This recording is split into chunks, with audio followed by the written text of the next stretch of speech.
జగన్మోహన్ రెడ్డి గారి హయాంలో దెబ్బతిన్న వ్యవస్థల్లో అతి ముఖ్యమైనది వైద్య ఆరోగ్య శాఖ.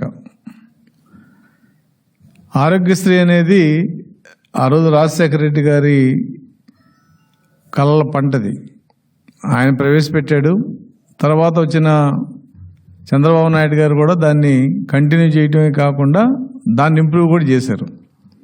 తర్వాత చంద్రబాబు నాయుడు గారి టైంలో ఉద్యోగస్తులకు కూడా ఎంప్లాయీస్ హెల్త్ స్కీమ్ని దీని కింద అటాచ్ చేయడం జరిగింది. కానీ ఇవాళ పరిస్థితి ఏంటంటే ఆరోగ్యశ్రీలో ప్రొసీజర్లు పెంచానని చెప్పి ఈ ప్రభుత్వం ఊరిని బాగా పెట్టుకుంటుంది. రెండోది ఆరోగ్యశ్రీ లిమిటు 25 లక్షలకు పెంచామంటుంది. అంటే వెనక పల్లెటూళ్ళలో ఒక సామెత ఉంది, ఏమ్మా మీ కోడలు చిక్కిపోతుంది ఏంటంటే 3 మరకాలు పట్టే పళ్ళెంలో నేను భోజనం పెడుతున్నాను అందంట.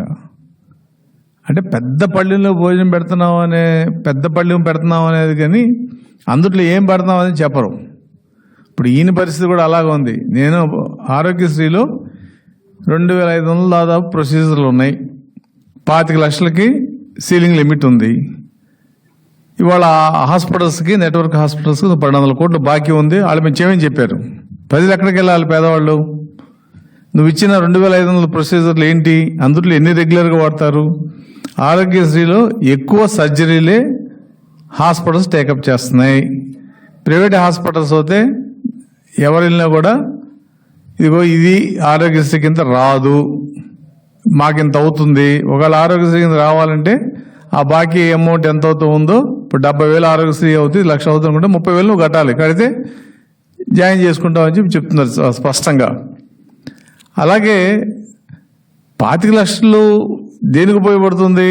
లివర్ ట్రాన్స్ప్లాంటేషను, లేదంటే బోన్ మ్యారో దీదో, ఎక్కడో కొన్నిటిలో high end treatment, heart transplantation, ఇక్కడ ఒక 20 లక్షలు 25 లక్షలు అవుతుంది ఖర్చు పేషెంట్కి. కాబట్టి అక్కడ